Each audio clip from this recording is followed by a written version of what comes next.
So ನಮ್ಮಲ್ಲಿ ಎಷ್ಟು ನಾವು ಯೋಚನೆ ಮಾಡ್ತಾ ಇರ್ತೀವಿ, ನಮ್ಮ ಯೋಚನೆಗಳು ಕೂಡ ನಾವು ಇವಾಗ ಧ್ಯಾನ ಮಾಡ್ತಾ ಇರ್ತೀವಲ್ವಾ, ನಾವು ಯಾವಾಗ ಕಾನ್ಶಿಯಸ್ ಆಗಿರ್ತೀವೋ ಆ ಯೋಚನೆಗಳು ಹೋಗ್ಬಿಡ್ತಾ ಇರುತ್ತೆ. ಹೆಚ್ಚು ಹೆಚ್ಚು ಬರ್ಬೋದು, ಬಟ್ ನಾವು ಅದರ ಕಡೆ ಗಮನ ಯಾವಾಗ ಕೊಡೋದಿಲ್ವೋ, ನಾವ್ ಅಲ್ಲಿ ಗಮನ ಕೊಡ್ತಾ ಇಲ್ಲ. ಯಾರೋ ಬಂದಿದ್ರು ನಮ್ಮ ಮನೆಗೆ ಫಾರ್ ಎಕ್ಸಾಂಪಲ್, ಅವನ್ ಬೆಲ್ ಹೊಡಿತಾನೇ ಇದ್ದ, ನಾವು ಹೋಗ್ಲಿಲ್ಲ ಅನ್ಕೊಳ್ಳಿ, ಸ್ವಲ್ಪ ಹೊತ್ತು ಏನಾಗುತ್ತೆ, ಅವ್ನ್ ತಿರುಗಿ ಹೋಗ್ಬಿಡ್ತಾನೆ. ಹಾಗೆಯೇ ನಮಗೆ ಎಷ್ಟೋ ಅನಾವಶ್ಯಕವಾದ ಯೋಚನೆಗಳು ಬರ್ತಾ ಇರುತ್ತೆ, ಭಯಂಕರವಾದ ಯೋಚನೆಗಳು ಬರ್ತಾ ಇರುತ್ತೆ. ಇತ್ತೀಚೆಗೆ ನನ್ಗೆ ಒಬ್ರು ಕಾಲ್ ಮಾಡಿ ಹೇಳಿದ್ದಾರೆ, ನನಗೆ ಎಷ್ಟೋ ಭಯಾನಕವಾದ ಯೋಚನೆಗಳು ಬರುತ್ತೆ, ನನ್ನನ್ನು ನಾನೇ ಹಾಳು ಮಾಡ್ಕೊಳ್ಳೋ ಅಂತ ಯೋಚನೆಗಳು ಬರ್ತಾ ಇರುತ್ತೆ, ಏನ್ ಮಾಡ್ಬೇಕು, ನನಗೆ ಭಯ ಆಗುತ್ತೆ, ಈ ರೋಗ ಬಂದ್ಬಿಡುತ್ತೇನೋ, ಆ ರೋಗ ಬಂದ್ಬಿಡುತ್ತೇನೋ ಅಂತ ಭಯ ಆಗುತ್ತೆ. ಭಯಗಳು ಬರ್ತಾನೆ ಇರುತ್ತೆ. ನಮ್ಮ ಚಿಕ್ಕ ವಯಸ್ಸಲ್ಲಿ ನಾವು ಬೆಳೆದಿರೋ ವಾತಾವರಣ, ನಮಗೆ ತಂದೆ ತಾಯಂದಿರು ಏನ್ ಹೇಳಿರ್ತಾರೋ, ನಾವೇನ್ ಕೇಳಿರ್ತೀವೋ, ಏನ್ ನೋಡಿರ್ತೀವೋ ಅವೆಲ್ಲವೂ ರೆಕಾರ್ಡ್ ಆಗಿ ಒಳಗಿದೆ. ಒಂದು ಕಸದ ಬುಟ್ಟಿನೇ ಇದೆ ಒಳಗೆ, ಅದೆಲ್ಲ ಹೊರಗೆ ಬರ್ಬೇಕಾ ಇಲ್ವಾ? ಅದು ಒಳಗೇನೆ ಇದ್ದು ವಾಸನೆ ಹೊಡಿತಾ ಇದೆ. ಇವಾಗ ಧ್ಯಾನದ ಮುಖಾಂತರ ನಾವು ಯಾವಾಗ ಧ್ಯಾನ ಮಾಡ್ತಾ ಇದೀವೋ ಅದೆಲ್ಲ ಹೊರಗ್ ಹೋಗ್ತಾ ಇದೆ. ನೀವು ಅದರ ಕಡೆ ಗಮನ ಕೊಡ್ಬೇಡಿ, ಅದ್ಭುತವಾದ ಈ ಶ್ವಾಸದ ಮೇಲೆ ಗಮನವನ್ನು ಕೊಡಿ. ನಿಮ್ಮ ಶ್ವಾಸವನ್ನು ನೀವು ಪೂರ್ತಿ ನಂಬಿ ವಿಶ್ವಾಸ ಮಾಡಿ. ಸ್ನೇಹಿತರೆ, ನನಗೂ ಕೂಡ ಧ್ಯಾನ ಶುರು ಮಾಡಿದಾಗ ನಾನು ಬೆಳೆದಿರೋ ವಾತಾವರಣ ಎಂತದಂದ್ರೆ, ಒಂದು ಹಳ್ಳಿಯಲ್ಲಿ ನಾನು ಬೆಳೆದಿದ್ದೆ.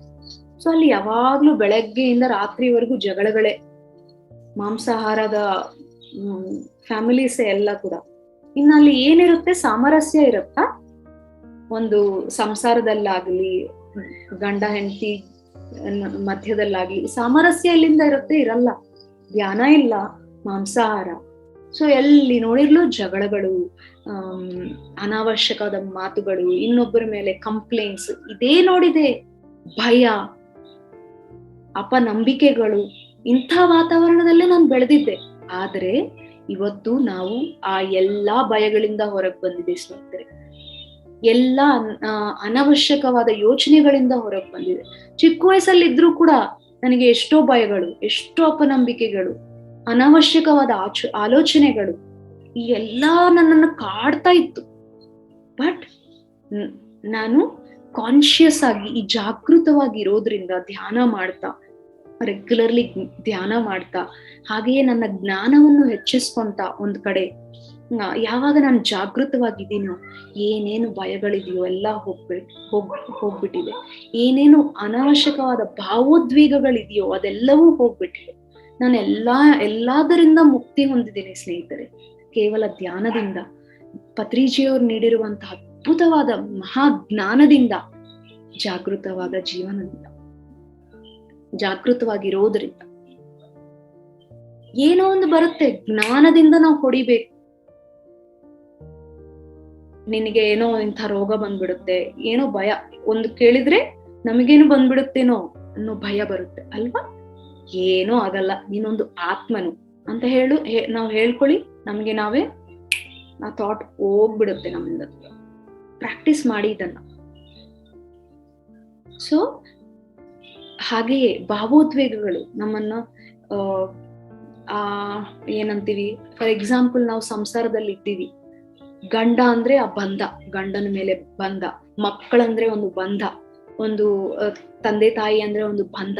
ಆ ಬಂಧ ನಮ್ಮನ್ನ ಬಂದಿ ಮಾಡ್ಬಿಡುತ್ತೆ ಸ್ನೇಹಿತರೆ. ಆ ಬಂಧದಿಂದ ನಾವು ಹೊರಗೆ ಬರ್ಬೇಕು. ಅವರು ನಮ್ಮ ಜೊತೆ ಇರ್ಲಿಕ್ಕೆ ಬಂದಿದ್ದಾರೆ ಅಷ್ಟೇ, ನಾವೊಂದು ಫ್ರೆಂಡ್ಸ್. ಆದ್ರೆ ಅವರ ದೇಹ ನನ್ನದಲ್ಲ, ನನ್ನ ದೇಹ ಅವ್ರದಲ್ಲ. ಖಂಡಿತವಾಗಿಯೂ ನನಗೇನ್ ಬೇಕೋ ಅದು ನಾನ್ ಮಾಡ್ಕೋಬೇಕು. ನನ್ನ ಕೆಲಸ ಏನಿದೆಯೋ, ನನ್ನ ಆತ್ಮಕ್ಕೆ, ನನ್ನ ಬೆಳವಣಿಗೆಗೆ ನಾನೇನ್ ಮಾಡ್ಕೋಬೇಕು ಅದು ನಾನು ಮಾಡ್ಬೇಕು. ಒಬ್ಬರ ದಾರಿಯಲ್ಲಿ ಇನ್ನೊಬ್ರು ಬಂದು ಇಂಟರ್ಫಿಯರ್ ಆದಾಗ ಆ ಒಂದು ಪ್ರಾಬ್ಲಮ್ಸ್ ಆಗ್ಲಿ, ಇವಾಗ ನೋಡ್ತಾ ಇರುವ ಸುಮ್ನೆ ಡೈವರ್ಸಸ್ ಆಗ್ಲಿ, ಇದೆಲ್ಲ ಬರ್ತಾ ಇರುತ್ತೆ. ಬಟ್ ಯಾವಾಗ ನಾವು ಒಂದು ಫ್ರೆಂಡ್ಶಿಪ್ ಇಂದ ಇರ್ತೀವೋ, ಎಂತಹ ಭಾವೋದ್ವೇಗಗಳಾಗಲಿ ಇದ್ರೂ ಕೂಡ ಅದರಿಂದ ಹೊರಗೆ ಬಂದ್ಬಿಡ್ತೀವಿ, ಆ ಬಂಧದಿಂದ ಮುಕ್ತರಾಗ್ತೀವಿ. ನಾನು ಬಂಧದಿಂದ ಮುಕ್ತನಾಗಿದ್ದೀನಿ ಸ್ನೇಹಿತರೆ, ಧ್ಯಾನದಿಂದ, ಆ ಒಂದು ಶ್ವಾಸದ ಮೇಲೆ ವಿಶ್ವಾಸದಿಂದ. ನನಗೆ ಏನೇ ಒಂದು ಅನಾವಶ್ಯಕವಾದದ್ದು ಬಂದ್ರೆ ನಾನು ಏನ್ ಮಾಡ್ತೀನಿ ಅಂದ್ರೆ ಕೇವಲ ನಾನು ಧ್ಯಾನದಲ್ಲಿ ಕುತ್ಕೊಂಡು ಇದು ನನಗೆ ಈ ಒಂದು ಭಾವೋದ್ವೇಗ ನನಗೆ ಬೇಕಿಲ್ಲ, ನಾನು ನಾನೊಂದು ಆತ್ಮನು, ನಾನಿಲ್ಲಿ ಕಲೀಲಿಕ್ ಮಾತ್ರ ಬಂದಿದ್ದೀನಿ, ನನಗೆ ಎಕ್ಸ್ಪೀರಿಯನ್ಸ್ಗೋಸ್ಕರ ಮಾತ್ರ ಬಂದಿದ್ದೀನಿ, ಅನುಭವಕ್ಕೋಸ್ಕರ ಮಾತ್ರ ಬಂದಿದ್ದೀನಿ, ನನಗೆ ಈ ಭಾವೋದ್ವೇಗ ಬೇಡ, ದಯವಿಟ್ಟು ನನಗೆ ಹೆಲ್ಪ್ ಮಾಡಿ ಮಾಸ್ಟರ್ಸ್, ಇದರಿಂದ ನಾನು ಹೊರಗೆ ಬರ್ಲಿಕ್ಕೆ ಅಂತ ಕೇಳ್ಕೊಂಡು ಧ್ಯಾನ ಮಾಡ್ತೀನಿ ಅಷ್ಟೇ. ನಮ್ಮ ಹತ್ರ ಇರೋ ಒಂದೇ ಒಂದು ಸೊಲ್ಯೂಷನ್ ಯಾವ್ದಕ್ಕಾದ್ರೂ ಸರಿ, ಧ್ಯಾನ, ಜ್ಞಾನ, ಜಾಗೃತ ಜೀವನ. ಸೊ ಎಂಥದಿಂದ ಕೂಡ ನಾವು ಹೊರಗೆ ಬರ್ಬೋದು. ಯಾವಾಗ್ಲೂ ಕೂಡ ನಾವು ನಮ್ಮ ಒಂದು ಶಕ್ತಿಯನ್ನು ಹೆಚ್ಚಾಗಿ ಇಟ್ಕೊಳ್ಳಿಕ್ಕಾಗತ್ತೆ ಸ್ನೇಹಿತರೆ, ಯಾವಾಗ ನಾವು ಜಾಗೃತವಾಗಿರ್ತೀವೋ, ತಿನ್ನೋದ್ರಲ್ಲಿ, ಮಾತಾಡೋದ್ರಲ್ಲಿ, ಯೋಚನೆ ಮಾಡೋದ್ರಲ್ಲಿ, ನಮ್ಮ ಭಾವೋದ್ವೇಗಗಳನ್ನು ವ್ಯಕ್ತ ಮಾಡೋದ್ರಲ್ಲಿ. ಯಾವ ಭಾವೋದ್ವೇಗ ಕೂಡ ನಮ್ಮ ಒಳಗೆ ಇಟ್ಕೋಬಾರ್ದು, ಲಾಕ್ ಮಾಡ್ಕೋಬಾರ್ದು, ವ್ಯಕ್ತಪಡಿಸ್ಬೇಕು. ಲಾಕ್ ಮಾಡ್ಕೊಂಡಿದೀವಿ ಅಂದ್ರೆ ಅದೊಂದು ದೊಡ್ಡ ಬ್ಲಾಕ್ ಆಗತ್ತೆ, ಒಂದು ರೋಗ ಆಗುತ್ತೆ. ಏನ್ ಕೋಪ ಇದ್ರು ಏನಿದ್ರು ನಾವು ಎಕ್ಸ್ಪ್ರೆಸ್ ಮಾಡ್ಬೇಕು. ಒಂದು ವೇಳೆ ಫ್ಯಾಮಿಲಿಯಲ್ಲಿ ಸಪೋಸ್ ಇದ್ದೀವಿ, ನಾವು ಎಕ್ಸ್ಪ್ರೆಸ್ ಮಾಡ್ಲಿಕ್ಕೆ ಆಗಿಲ್ಲ ಅಂದ್ರೆ ಒಂದು ಗಿಡದ ಹತ್ರ ಹೋಗಿ, ಒಂದು ಮರಗಳ ಹತ್ರ ಹೋಗಿ ಅದರ ಜೊತೆ ಶೇರ್ ಮಾಡ್ಕೊಳ್ಳಿ, ಅದನ್ನ ಹಕ್ ಮಾಡ್ಕೊಳ್ಳಿ, ನಿಮ್ಗೆ ಏನೇನಿದೆಯೋ ಅದನ್ನ ಶೇರ್ ಮಾಡ್ಕೊಳ್ಳಿ. ನಿಮಗೆ ಕಷ್ಟ ಕೊಟ್ಟವ್ರನ್ನು ಕೂಡ ಬ್ಲೆಸ್ ಮಾಡಿ, ಅವ್ರು ಚೆನ್ನಾಗಿರ್ಬೇಕು ಅಂತ. ಸೊ ಫರ್ಗಿವ್ ಮಾಡಿ, ಅವ್ರು ನಿಮ್ಗೆ ಏನಾದ್ರೂ ಕಷ್ಟ ಕೊಟ್ರು ಕೂಡ.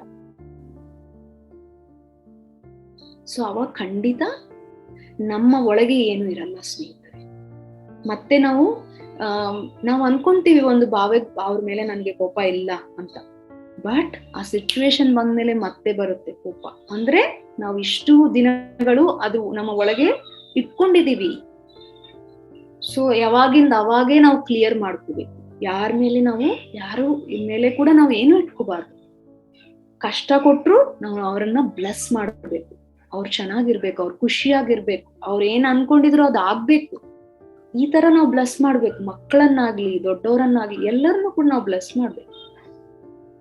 ಸೊ ಅವಾಗ ನಮಗೆ ಆ ಮ್ಯಾಗ್ನೆಟಿಸಮ್ ಅನ್ನೋದು ಎಷ್ಟು ಹೆಚ್ಚಾಗುತ್ತೋ ನೀವೇ ನೋಡಿ ಸ್ನೇಹಿತರೆ. ಮ್ಯಾಗ್ನೆಟ್ ಆಗ್ಬಿಡ್ತಾರೆ ನಮಗೆಲ್ಲರೂ. ಆ ಶಕ್ತಿ, ನಮ್ಮ ಒಂದು ಶಕ್ತಿ ಬೆಳೆಯುತ್ತೆ. ನಾವು ಕರ್ಸ್ ಮಾಡೋದು ಬೇಡ, ಏನಂತೀವಿ, ಶಾಪ ಕೊಡೋದು ಬೇಡ ಯಾರು. ನಮ್ಮ ಶಕ್ತಿಯನ್ನ ನಾವೇ ಡಿಪ್ಲೀಟ್ ಮಾಡ್ಕೊಂತೀವಿ. ಸೊ ಇವೆಲ್ಲವೂ ಕೂಡ ನಾನು ಒಂದೊಂದು ಕೂಡ ಪತ್ರಿಜಿ ಅವರಿಂದ ಕಲ್ತಿದ್ದೀನಿ ಸ್ನೇಹಿತರೆ, ನನ್ನ ದಿನನಿತ್ಯದ ಜೀವನದಲ್ಲಿ ನಾನು ಅದನ್ನ ಅಭ್ಯಾಸ ಮಾಡಿದ್ದೀನಿ. ನನ್ನ ಜೀವನವನ್ನು ಪೂರ್ತಿ ಬದಲಾಯಿಸ್ಕೊಂಡಿದ್ದೀನಿ. ಒಂದೊಂದು ವಿಷಯದಲ್ಲಿ ಮಾತಾಡೋದು ಹೇಗೆ ಅಂತ ಗೊತ್ತಾಗಿಲ್ಲ, ನನಗೆ ಗೊತ್ತಿರ್ಲಿಲ್ಲ. ಮುಂಚೆ ಏನ್ ಯೋಚನೆ ಮಾಡ್ಬೇಕು ಗೊತ್ತಿರ್ಲಿಲ್ಲ. ಯಾಕಂದ್ರೆ ನನಗೆ ಯಾರು ಹೇಳ್ಕೊಟ್ಟಿಲ್ಲ, ನನ್ನ ತಂದೆ ತಾಯಿಯಂದಿರು ಹೇಳ್ಕೊಟ್ಟಿಲ್ಲ. ಪತ್ರಿಜಿ ಅವರಿಂದ ನಾನು ಎಲ್ಲವನ್ನೂ ಕಲ್ತಿದ್ದೆ. ಎಲ್ಲರೂ ಗ್ರೇಟೇ, ಅವ್ರಿಗೆ ಎಷ್ಟಿದೆಯೋ ಅಷ್ಟರ ಮಟ್ಟಿಗೂ ಅವರು ನನಗೆ ಎಲ್ಲ ಗ್ರೇಟ್ ಥಿಂಗ್ಸ್ ಕೊಟ್ಟಿದ್ದಾರೆ ನನ್ನ ತಂದೆ ತಾಯಿರು. ಬಟ್ ಸರಿಯಾದ ಜ್ಞಾನ ನನಗೆ ಪತ್ರಿಜಿ ಅವರಿಂದ ಸಿಕ್ಕಿದೆ ಸ್ನೇಹಿತರೆ. ಸೊ ರೀಸೆಂಟ್ಲಿ ನಿನ್ನೆನೆ ಪತ್ರಿಜಿ ಅವ್ರ ಹತ್ರ ಒಂದು ಅದ್ಭುತವಾದ ಪುಸ್ತಕ ಬಿಡುಗಡೆ ಆಗಿದೆ ಸ್ನೇಹಿತರೆ, ಪತ್ರಿಜಿ ಉತ್ತರಗಳು ಅಂತ. ಅದರಲ್ಲಿ ಹಲವಾರು ಪ್ರಶ್ನೆಗಳಿಗೆ ಪತ್ರಿಜಿ ಅವರು ಉತ್ತರವನ್ನ ನೀಡಿದ್ದಾರೆ. ಸೊ ಆಕ್ಚುಲಿ ನನ್ನ ಹತ್ರ ಒಂದು ಕಾಪಿ ಕೂಡ ಇಲ್ಲ, ಎಲ್ಲರಿಗೂ ಕೊಟ್ಬಿಟ್ಟಿದೀವಿ ಅಲ್ಲಿರೋರ್ಗೆ. ಇನ್ನ ಕಾಪೀಸ್ ಎಲ್ಲ ಕೂಡ ಆಫೀಸಲ್ಲಿ ಇದೆ, 51 ಪಿರಮಿಡ್ಸ್ ಆಫೀಸಲ್ಲಿ. ಸೊ ಪ್ರತಿಯೊಬ್ಬರು ಕೂಡ ಆ ಒಂದು ಪುಸ್ತಕವನ್ನು ಓದಿ ಹಾಗೆ ಗಿಫ್ಟ್ ಕೊಡಿ. ಹಾಗೆ ನಿಮ್ಮ ಹತ್ರ ಮಾತ್ರ ಒಂದು ಕಾಪಿ ಇರಬೇಕು. ಯಾಕಂದ್ರೆ ನಮಗೆ ಯಾವಾಗ ನಮ್ಮ ಜೀವನದಲ್ಲಿ ಏನೇ ಒಂದು ಕನ್ಫ್ಯೂಷನ್ ಇದ್ರು, ಹೇಗೆ ನನ್ನ ರಿಲೇಶನ್ಶಿಪ್ ಅಲ್ಲಿ ಹೇಗಿರ್ಬೇಕು, ಒಂದು ಮಕ್ಕಳ ಜೊತೆ ಹೇಗಿರ್ಬೇಕು, ಇಲ್ಲ ಅಂದ್ರೆ ನನಗೆ ಕೋಪ ಬಂದಾಗ ನಾನು ಹೇಗೆ ಇರ್ಬೇಕು, ಇಂಥದ್ದೆಲ್ಲವೂ ಕೂಡ ಪತ್ರಿಜಿ ಅವರು ಆ ಮಹಾ ಜ್ಞಾನದಿಂದ ಆ ಉತ್ತರವನ್ನು ನೀಡಿದ್ದಾರೆ ಸ್ನೇಹಿತರೆ. ಸೊ ಆ ಒಂದು ಪುಸ್ತಕ ಬಗ್ಗೆ ನಾನು ಗ್ರೂಪ್ ಅಲ್ಲಿ ಕೂಡ ಇವತ್ತು ಕಳಿಸಿದೀನಿ, ಪಿರಮಿಡ್ ಕಾಲ್ ಸರ್ವಿಸಸ್ ಗ್ರೂಪ್ಸ್ ಅಲ್ಲಿ ಕೂಡ. ನೀವು ಆರ್ಡರ್ ಮಾಡ್ಕೊಳ್ಳಿ, ಖಂಡಿತ ಓದಿ. ಮತ್ತೆ ಎಲ್ಲರಿಗೂ ನೀವು ಗಿಫ್ಟ್ ಕೊಡ್ಬೇಕಂದ್ರೆ ಪುಸ್ತಕಗಳು ಕೊಡಿ ಸ್ನೇಹಿತರೆ. ಅವಾಗ ಒಂದ್ ದಿವಸ ಓದಲ್ಲ, ಯಾವಾಗ್ಲೂ ಒಂದ್ ದಿವಸ ಆ ಪುಸ್ತಕವನ್ನು ಖಂಡಿತ ಓದ್ತಾರೆ, ಮತ್ತೆ ಅವ್ರ ಜೀವನ ಬದಲಾಗುತ್ತೆ.